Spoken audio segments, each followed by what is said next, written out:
Welcome to the morning show today on WRCO Radio. Great to have in the studio Ewing, a public health specialist with Richland County Health and Human Services. I was looking back, Evan, and you took over a couple of years ago. So we've been doing this a couple of years, but it doesn't seem like it's been that long. I know, it's flown by.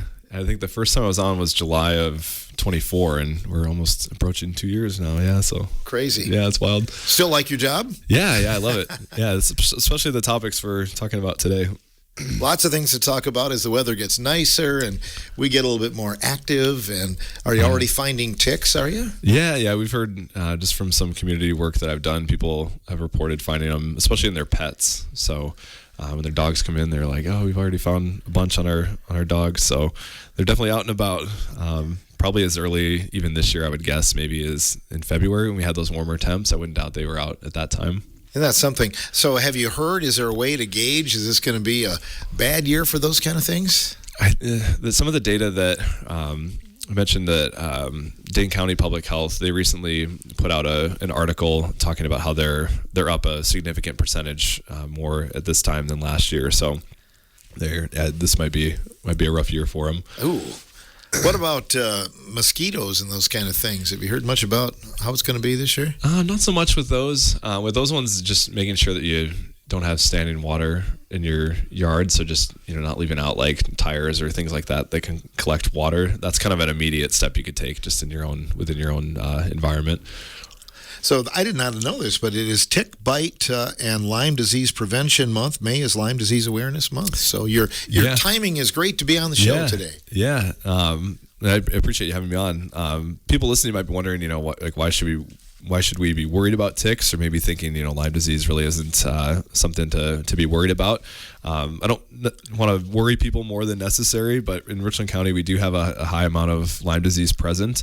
For those that are listening that don't know what Lyme disease is, or maybe are not familiar with it, it's transmitted from ticks, specifically deer ticks, are also known as black-legged ticks, and it can cause a variety of symptoms that I'll kind of talk about in a little bit, but there's black-legged ticks, and then people are usually familiar with wood ticks, and those are unlikely to transmit Lyme, but they can transmit other bacterial infections. So just wanted to talk about some of the differentiating factors between some of the different types of ticks. So deer ticks, which I think most people are familiar with, when they're in their adult phase of life, they have that sort of orangish brown kind of crescent shape on their back, the adult females.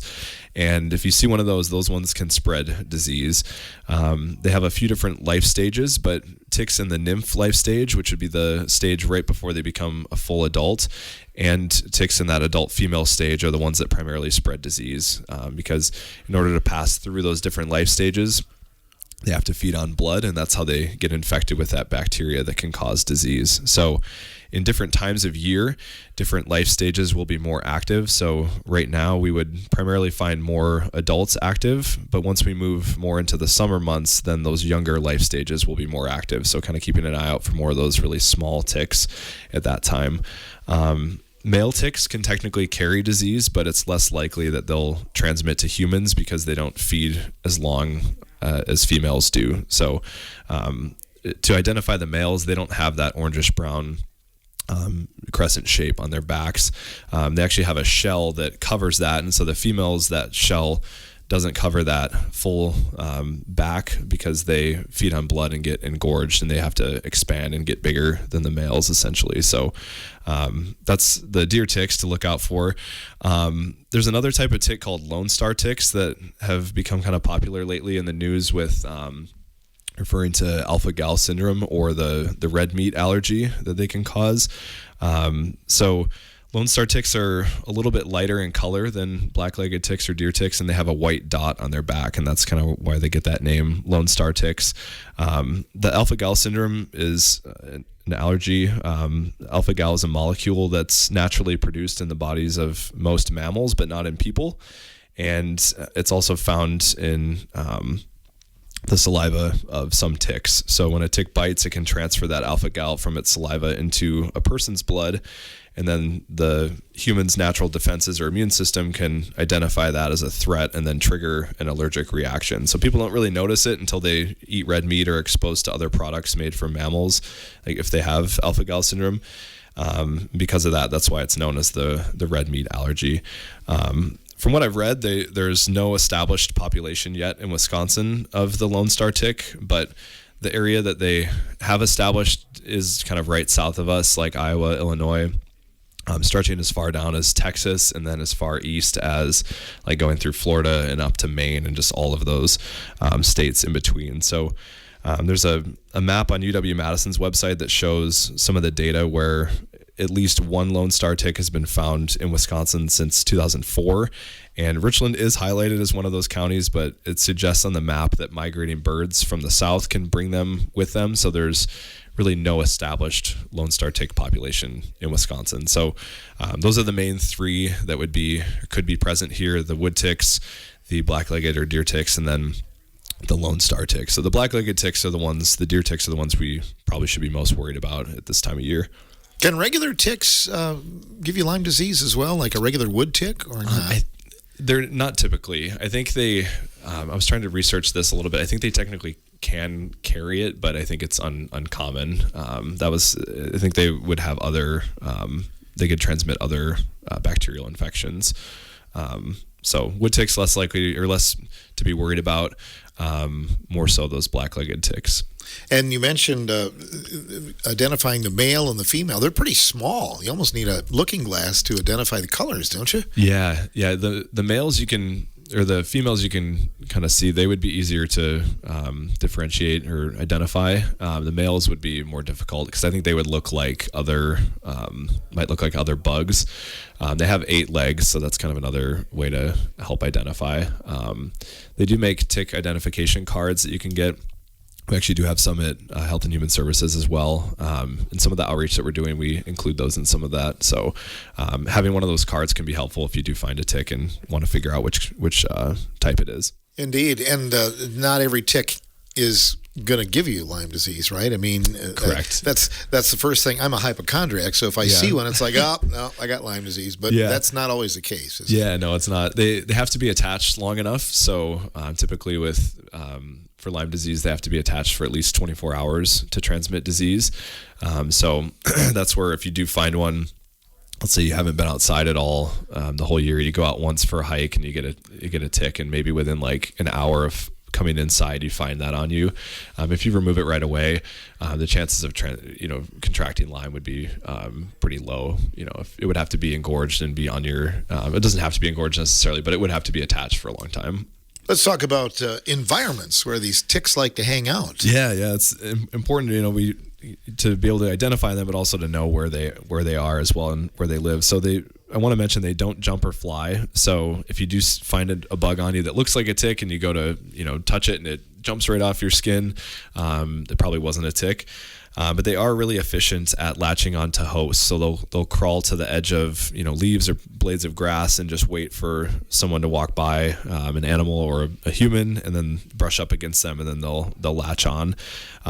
Deer are really big transporters, so that's why we have so many deer ticks in our region. They can be even in your backyard if you have deer present that frequently travel through your backyard. So I grew up in town, we still had deer going through all the time. So even if you're in town, it still helps to do some of the tick bite prevention measures, which we can talk about. But I've investigated cases that have been reported to us where people never left their yard and they'll still get a tick-borne illness. So they can be really anywhere that deer are, but typically they would be in those dense grass and taller grass, those sort of areas. But they can come in on your pets too. Yeah. Right? Yep, that's a big one. So making sure that you check yourself and your pets. Even if your pet has a preventative, like the medicine, they might not bite your pet, but they could still be on their fur and bring them into the house. So really important to check your pets too. Indeed. What about, you talked about Lyme disease. Are there other diseases that can come from the ticks? Yeah, so another one that's second in terms of how common it is in our area is anaplasmosis. So for anaplasmosis, ticks don't have to be attached quite as long to transmit that. So for that disease, it's 12 to 24 hours. That window's a little bit shorter. And when we look at signs and symptoms between Lyme and anaplasmosis, they're pretty similar except for the erythema migrans rash, or the bullseye rash that is typically associated with Lyme disease. This occurs in about 70 to 80% of cases. And if you notice it, it'll expand in size over a period of days or weeks. So that erythema migrans is not a reaction to the tick bite on your skin, like actually like biting through the flesh. It's more of a reaction to, or an outward sign of actual Lyme disease infection in your skin. So when that rash first appears, Lyme disease has likely just started to spread through your body, and it's still more localized. Some of the symptoms that are similar between anaplasmosis and Lyme would be those like flu-like symptoms, like high fever.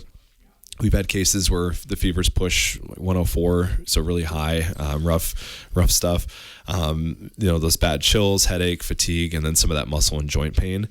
Some of the later symptoms of Lyme would be like joint swelling, facial palsy, nerve pain, numbness, tingling in the hands and feet, those kind of things. So symptoms can start as early as 3 days after a tick bite and then up to 30 days after. So if you know that you've been bit, really important to mark that date and try to remember when you were bit and monitor for symptoms for about a month, because it could take that long for them to develop. They're both typically treated with antibiotics. I think the one they usually use is doxycycline. I think that's usually what's prescribed for both anaplasma and Lyme disease. And if you have it, sometimes people have it for a long time. It kind of, I don't know if it's dormant, maybe they have symptoms, but I've heard of that as well, where it kind of rears its ugly head after a few years sometimes. Right? Yeah, some of the cases that we investigate, people will, they'll be tested for it much later than when they were bit, and then we'll do our investigation or ask them questions, and they won't have a known tick bite or tick encounter recently, but it was from a while back. So I think that is reported sometimes. What should you do if you are bit? And let's get into maybe some tick removal tips. Yeah, for sure. There's some things that I want to say not to do that I think were kind of old methods that have been recommended over the years. But I guess just to preface, the first thing you should do is just remove the tick as soon as possible. So that's the kind of through line message for removal, is just get them out of your skin as quickly as possible. But some methods that we should avoid would be things like using heat to remove the tick. So some people will say, get a match and try to get it to like back out of your skin. Some other ones that have been brought up, like nail polish. But I think the whole point of that is to try to get them to back out. The most effective way is to take a tweezers, or you could even use your fingertips with a tissue, but you want to pinch as close to the skin as you can to where the tick is. So you want to get right up to your skin. And then once you have a good pinch, pull upward with a steady pulling force in one swift motion. You don't want to leave the tick in your skin any longer than you have to. So most important is just remove the tick as soon as possible. We kind of mentioned this before, not all of them carry disease. So once you've been bitten, it doesn't necessarily mean that you're going to be infected with a tick-borne disease, but you don't always have to see your doctor either, but it can be helpful in some cases. So I think if you notice that you've been bit, monitor for symptoms, and then if those symptoms come up, then you can reach out to your provider at that time. You brought along a Stay Tick-Free in Richland County bag here, a little tick removal kit. Yeah. There's a lot of neat stuff in here, including, it looks like a spyglass. Yeah. We have the magnifying glass in those. Those ones have a metal, kind of a fine tip tweezers in there as well. Oh, yes. So if you came to the Living 50 Plus Senior Expo back in April, we were distributing those there. We'll use them for some other outreach events too later this year. So we've given them out in years past as well, but this year we had some extra funding through a grant to be able to kind of beef those up a little bit and have some extra goodies in there. So and you have a bag or bags here in case you want to collect that tick and bring it into your provider, right? Yeah, so that's actually a good point to bring up, is the testing. So sometimes people will they want to test the tick, which is a totally logical avenue to explore in terms of, it's something you can do. And if you have the tick and want to know that if it has disease or not, it's totally logical response, but it's generally not recommended to have them tested, or at least not to base treatment decisions on that tick test. So laboratories that do the tick testing, they're not required to have the high standards of quality control used by like diagnostic clinics. So those results shouldn't be used for treatment decisions. If you have positive results that show that the tick contains a disease-causing organism, that doesn't necessarily mean that you've been infected. So like we mentioned, if you remove it promptly, it doesn't mean that just because it has Lyme disease that you're going to get it, especially if you removed it quickly. If you get negative results, though, then that can lead sometimes to false assurance. If maybe you found one on your leg and you pulled that one, you send it in for testing, it's negative, but meanwhile you had a tick in the nymph life stage behind your ear that you didn't know about, and that transmitted Lyme, you wouldn't want to be like, oh, the one I found, I'm good, it's negative, I'm not going to go into my doctor. So if you've been infected, you'll probably develop symptoms before the results are available too. But if you do become ill, you should not wait for the tick testing results to begin appropriate treatment. So really just monitoring for those signs and symptoms, and then reaching out to your provider if you develop any of those signs or symptoms. Is Lyme disease tough to get rid of? I think if you get it, initiate the treatment and not let it go a long time, I believe the antibiotics are pretty effective at clearing that. I've heard stories, though, and I think there's a celebrity or two that have had just terrible issues with it, where they're sick for a long time. Yeah, I think I've heard too of just dealing with antibiotics is not fun either.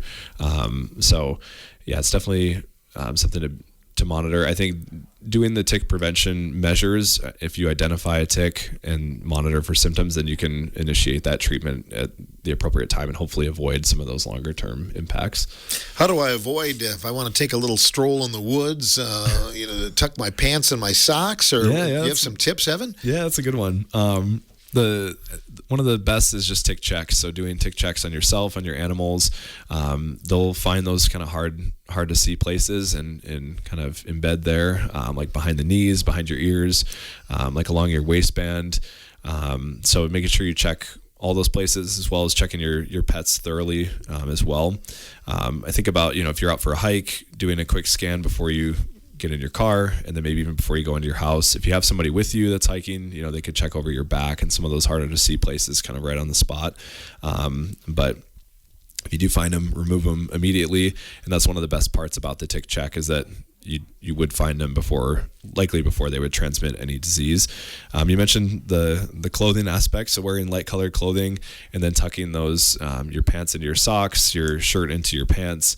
All those things can be helpful. I do always mention, though, that if it's like a 90 or 100 degree day and you're just in your yard doing some yard work, I wouldn't say that all of those steps are necessary with the clothing, but if for example, you're going to go into some deep grass to go fishing or something, then I would definitely recommend making sure you have long sleeves on, your skin's mostly covered, and then tucking those areas in so that the ticks can't get to your direct skin.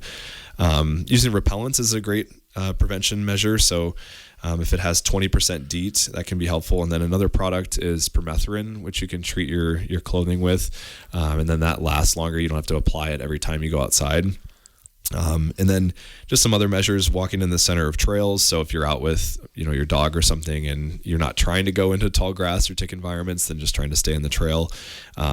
Bathing or showering after being outdoors is another great measure. Let's say you did the tick check and maybe you missed one that was in your scalp, and then you go to take a shower within 2 hours of being outside. You'll probably remove any ticks that you may have missed during the tick check. The last prevention measure I just want to mention is creating a tick-safe zone in your environment. So just making sure that you keep up with your yard work, essentially. If you can create a 3-foot barrier between the woods and your yard with like gravel or like a wall. Things like that can be helpful. And then mowing your lawn often, kind of just mentioned yard work, keeping up with that. Keeping areas where people sit, like tables, swing sets, other play equipment, keeping that more in the middle of your yard or closer to your home than the wood line. And And then trying to keep deer out. So that's just a natural way to prevent ticks from being in your yard. So don't feed deer.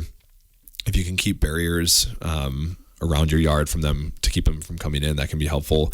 And then stacking wood in dry areas that are away from your home, because I think mice can they can carry ticks into your yard as well. And if you have it if mice get into the wood pile, that can be another way as well. If you're out and you're hiking, maybe taking a shower right away is a good idea, isn't it? Yeah, definitely.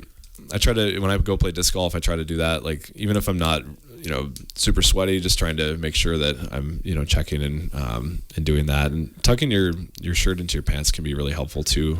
One of the ticks I found last year, I was wearing a tank top and I was kind of fanning it because I was sweating, and I looked down into my shirt and I saw one crawling up on my abdomen. So if I had my shirt tucked in, I don't think it would have got that far, and I probably would have saw it on my shirt. So all those measures together can be really helpful, but I think the tick checks and the showering after being outdoors are a couple great ones, and not forgetting to check your pets as well.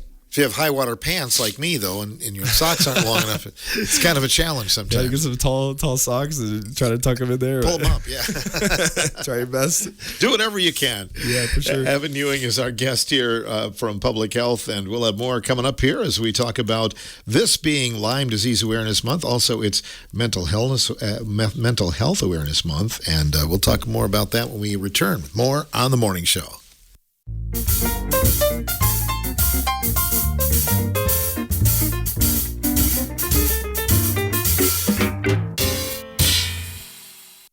Evan Ewing is our guest from Public Health with Richland County Human Services, Health and Human Services, talking about the many things, preventions we can do. We've talked a little bit about ticks. I think you were at the Lloyd Men's Shed for the ADRC, and you presented there as well. Yeah, that's part of, I wanted to talk about some of our, we applied for a grant called the Environmental Public Health Tracking Grant. So the state of Wisconsin has a data set, and you can apply for a mini grant through them to receive some money to focus on an area that is of need in your community. So within our community, Lyme disease is pretty high. Some of our efforts where we're using that grant money include posting tick bite prevention signage. So if you go, I think we have 6 signs up currently.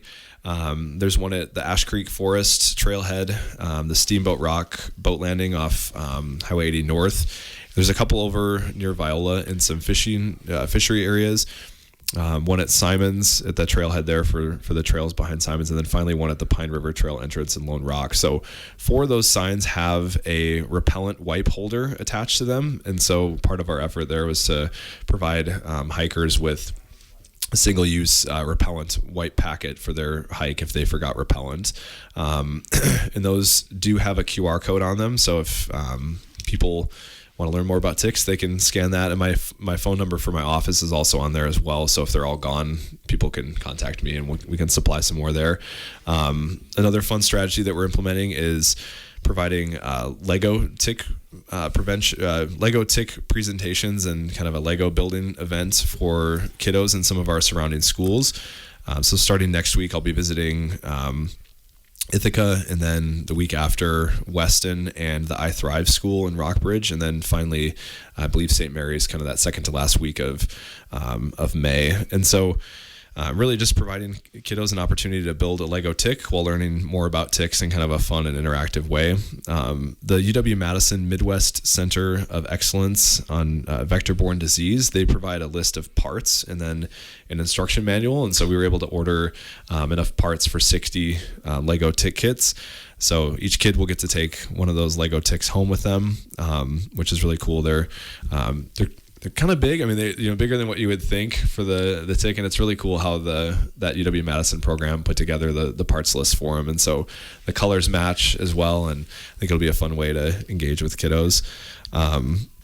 Another item that we purchased with the grant was those tick removal kits. So in previous years, we haven't had the funding to get the metal tweezers. So our kits this year, we went through a vendor called Tick Tweezers and ordered some nice branded tick removal kits that have the metal tweezers, magnifying glass. There's Band-Aids in there, alcohol wipes, and then a tick ID card. So they have a little clip on them, and you can clip them onto your bag if you go fishing or hiking, which is kind of cool. Ideally, you wouldn't want to get to that point where you need to use it, but and then we've also done a lot of messaging and articles. And then you mentioned the Men's Shed. I was able to go out there and present to them. I was also one of the seminar speakers at the Living 50 Plus Expo at the community center earlier in April. So trying to just get out in the community and share the messaging, and trying to get out into rural portions of the county as well, and not leaving out some of those schools in those more rural portions. So trying to share as much information as we can and outreach on these tick bite prevention measures that people can take. Transitioning, May is also Mental Health Awareness Month. Yeah, it's another big observance for us in public health. So within our community health improvement plan, mental health is one of our priority areas. So that's why, just for context, why public health is involved in mental health promotion. Just some general stats: 1 in 5 adults in the U.S. have a mental illness, which I think is far more common than people believe. I think 1 in 10 have diabetes. So just kind of for context, actually more common to have a mental illness. And 1 in 3 U.S. adults report experiencing loneliness, which can have some detrimental impacts on our mental health. There's been a link between loneliness and depression and anxiety. So really this month is just a month to highlight mental health and encourage community members to show each other grace when it comes to mental health, understanding where you can access resources, how you can get screened for your mental health, and also a time to acknowledge professionals who work in the mental health field too. So it's Mental Health Month. We're doing a lot of stuff within our CHIP mental health work group. So we partner up with RCC FAC, which is the Richland County Children and Family Advocacy Council. I don't know if you remember last year, we were giving out those Mental Health Matters window clings. So you may still see some of those up around town. We're not doing that specifically this year, but our focus is more on promoting mental health screening. So through screening, you can recognize if you're experiencing signs or symptoms of a mental health challenge or illness, and then you can take appropriate follow-up actions. So there's a great resource on the Mental Health America website where a user can select from a whole variety of mental health assessments and screenings. And at the end, it provides you some direction regarding your results. So in terms of accessing help or resources, depending on what your assessment results are.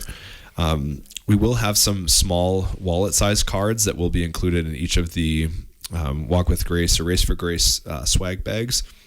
So we partnered up with them this year to have those included in the participant bags. There's a QR code on them that'll take people to that web resource where they can take a free mental health test. So we're really trying to encourage that people take those tests. Also seeing your medical provider, they can do a screening for you there too, and direct you in the right way in terms of resources and help. And then we're also offering the Make It Okay presentations, which I think I've talked about before on here, the stigma reduction training. So if you have a business and you want to provide that for your staff, just contact me. I'm happy to provide that training for free for you, especially if your business is customer facing. So trying to address mental health stigma and create a more positive culture around mental health in Richland County. So if you have a business and you're interested in that, feel free to let me know, and I'd be happy to come out and do that. We had programs on earlier this week especially talking about those over 60 and those kind of things. Mm-hmm. But you mentioned loneliness. That's a real key thing. And there are so many social things that we can get out and do if we just have the gumption to get up and get off the couch, right? Yeah, no, for sure. That's one thing I wanted to talk about was what you can do as a listener for Mental Health Month. And one of those things is just get connected if you're lonely. So I have in my notes here, one of the things about our community that's great is there are so many options to connect with others. One recommendation would be to just look through the community calendar and try attending an event. Another is bonding over similar hobbies too. So I mentioned I play disc golf. I know there's a group, RAD, I think, Richland Area Disc Golf. So whatever your hobby is, there may be a group that you can connect with around that and build some social connection that way. Exercising with others can be another great way to connect. So I know Simon's, they have in the winter the open gym in the gymnasium there where you can go. You can walk with others and talk that way. And I think they offer a lot of classes as well. Another that I think another step that I think that kind of goes under the radar is volunteering. So that can be another great way to meet people too. So we're designed to be connected, and I think having that social interaction is really important to improve mental health and get out there. So if you're on the fence about attending an event, highly recommend just going to one, or checking out the things that are going on in the community. I know I think the farmers market will be starting up soon as well. So even, just getting out, you can connect with people there. So there's a lot of opportunities, I think, especially now with it being nicer weather outside. Yes, I believe next week, actually, I think Ricky Grunenberg's going to be on with us cool. talking about that. So I think it's next Wednesday is Nice. the first outdoor farmers market. But yeah, lots of things. And I think those of us maybe that are involved in maybe a civic group or, volunteer, invite a friend that you think could use a little bit of lift, because sometimes you're hesitant to go on your own to those kind of things. Yeah, for sure. Just one other person, you go and you can meet new people. And I think bonding over shared interests is, a great way to get connected with people. And even if it's not part of a formal group, maybe just, getting together with a couple other people that have a shared interest can be another great way to connect. Just want to kind of highlight some of the things that people can do in terms of stigma. So stigma was identified as a causal factor for poor mental health in Richland County. So a reason why people reported poor mental health. And just to define it, it's a set of negative beliefs or attitudes about a topic. In this case, that's mental health. And that stigma can deter people from accessing services and the care they need. And then that can make people feel isolated. So they don't want to go seek out the help they need. A question I often ask during those Make It Okay presentations is, would you feel comfortable using or accessing mental health services in Richland County? And if their answer is no, out of fear for what people might think or say, then I think that's a prime example that stigma is present in our community. One way that you can reduce that, though, is if somebody opens up to you about their mental health, you can try to create a caring and open space for them, just letting them know that you're there for them. You can offer to help. You can ask questions like, do you want to talk about it? Let them know that you're there to listen and try to keep that conversation going, keep it open. So essentially being supportive instead of dismissive. We want to avoid dismissing what they're saying. For example, saying things like, we all have those days, or it could be worse, really minimizing what they're going through. You don't want to do that. And then you could check in with friends, family, loved ones, and just see how they're doing. So kind of made me think of it when you mentioned, reaching out to somebody to try to get out to an event. Just trying to check in and connect with those people in your lives can be helpful for their mental health, and just trying to be supportive, essentially. We're all kind of, the weather kind of leads us. And I think now that it's better weather, we can get out there, hopefully someday, open up all the windows and consistently. But I mean, that does have a factor, doesn't it? Yeah, definitely. And I think I mentioned the business aspect as well. I know, obviously outside of our work time, there's, we mentioned a lot of opportunities to connect, but I think where you work, obviously you spend a lot of time there. So that does play a role as well. So I mentioned if you are a business and you're interested in offering that training, let us know. But also if you're an employer or an employee, you can ask your employer if they provide an employee assistance program, which is built in. Usually it's a few counseling sessions that are built into your benefits if they have it. If they don't have an EAP, you could reach out to me and I can provide them with resources. So we developed a mental health toolkit for businesses. If they don't have an EAP, we can provide that to them. It has QR codes for resources to try to make a more mental health friendly workplace. And then there's also resources for the employees in that as well. So just want to mention that too, that where you work and that culture at your workplace plays a factor as well. So if your employer is really supportive of mental health, I think that's going to shift that culture a little bit. No matter where you go in Richland County, hopefully, we would love to get to a point where all the businesses and organizations are very mental health friendly and that stigma is reduced. So that's really a lot of what we're working on within our work group. Evan, this time of year too, I think we talked about this maybe the last time you were on, but animal bites and some things about that. Any updates that you can give us? Yeah, I mean, this time of year, usually people are more active outdoors with their animals. So just a byproduct of that, you're going to have maybe a more increased likelihood of bites occurring. So just want to recommend that people be proactive owners. So if you see kids that are around your animal and they don't know your animal, trying to contain your animal so it doesn't bite them. If you're a parent and you have kids, try not to just let your kid go up and pet random animals, making sure that you ask the other owner for permission to pet. Those kind of things can be helpful. If you're an animal owner, really important to keep your animal current for its rabies vaccine. So some vaccines are 1 year, and I think some are 3 years. So if you're listening right now and you're not sure, be sure to check in with your vet, make sure that your animal is current, because no matter how proactive of an owner you are or want to be, those things, bites can still occur. And if it does occur and your animal is not current for its rabies vaccine by the rabies control law, you would have to board your animal in a quarantine facility and have your vet checks done, and that can be really costly. So just want to mention that by the rabies control law, if you do receive an animal bite order and your animal is current for rabies vaccine, you will still have to have vet checks done. So they're done on typically within 24 hours of the bite, at day 10, and then one other day in between, and that's to assess for rabies. So that is done no matter what. Once we receive a bite order, we have to enforce that rabies control law. So really want to just encourage people to be proactive owners and get their animals up to date for their rabies vaccine. So those are the best things that you can do, trying to minimize bites. But even the best owners, bites can still occur. So just wanted to share some of that information. How does Health and Human Services get involved in a case like that? So by law, anytime that somebody, let's say I was bit by my own animal and I needed stitches and I went to the hospital, the way that the law is, the hospital would have to report that an animal bite occurred to law enforcement. And then they would come up and issue an animal bite order. And essentially it's agreeing that you're going to follow rabies control law.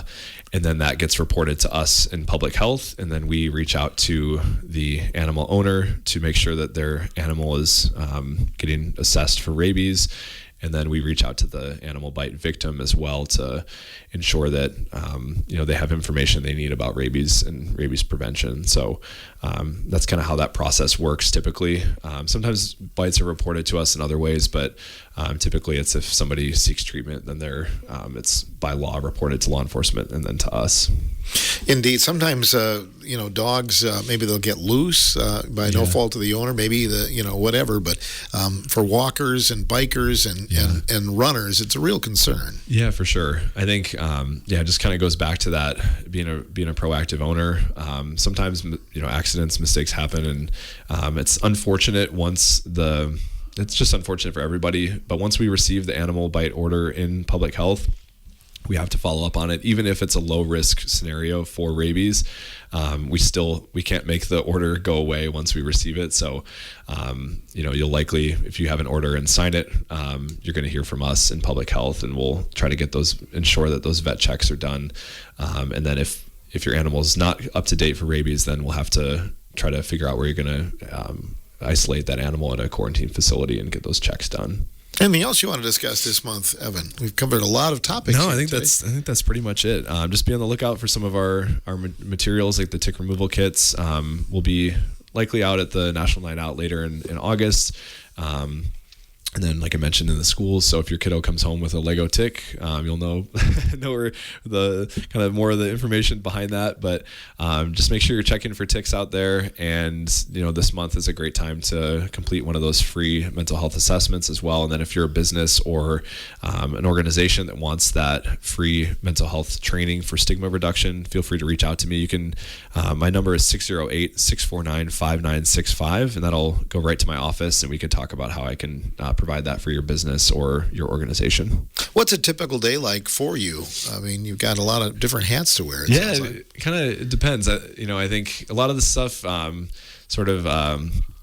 I guess, is reacting to what we get. So if it's an animal bite or a communicable disease case that comes our way, then we'll have to respond to those. But I primarily am responsible for our implementation of our community health improvement plan. So doing a lot of planning for community outreach, those kind of things surrounding substance misuse and mental health. I also am responsible for our maternal and child health objective, which is adolescent mental health. So I know I was on in March talking about the community, creating community connections, our education series. We actually just wrapped that up earlier this week on Monday. So those take up quite a bit of time. And then the tick bite prevention work, that grant implementation started in, I believe, October, and it ends in July. So throughout this whole time, I've been doing a lot of outreach and education on tick bite prevention, Lyme disease prevention. So those are kind of outside projects that are outside of the essential services. So the communicable disease follow-up, environmental health, hazard, home visits, those are more essential. And then, the communicable disease, I mentioned that. So a lot of the essential services, and then these things kind of extra on top of that. So it's been good, though. I love it. Not that we can't get it, but I'm surely glad that we're out of, because it seemed like we had so much flu and norovirus and all kinds of stuff, crud going around, and hopefully we get past that. We're getting into some better weather too. Yeah, I think right now the common cold, I think, is what's present. The main three, COVID, RSV, and flu, I think, are all trending down or decreasing to pretty low levels. So the cold and just a common cold, I think, is what's circulating most right now, but it's probably at low levels as well. Good to hear. Yeah. We'll come back and talk a little bit later. Maybe this summer we'll have some more topics to talk about. So that'd be great. In the meantime, try to avoid those ticks. And for sure. If you do, kind of remove them right away. Remove them right away, right? Or take a shower. That's what we've learned today on the morning show. Thanks, Phil. Evan Ewing joining us, public health specialist with Richland County Health and Human Services.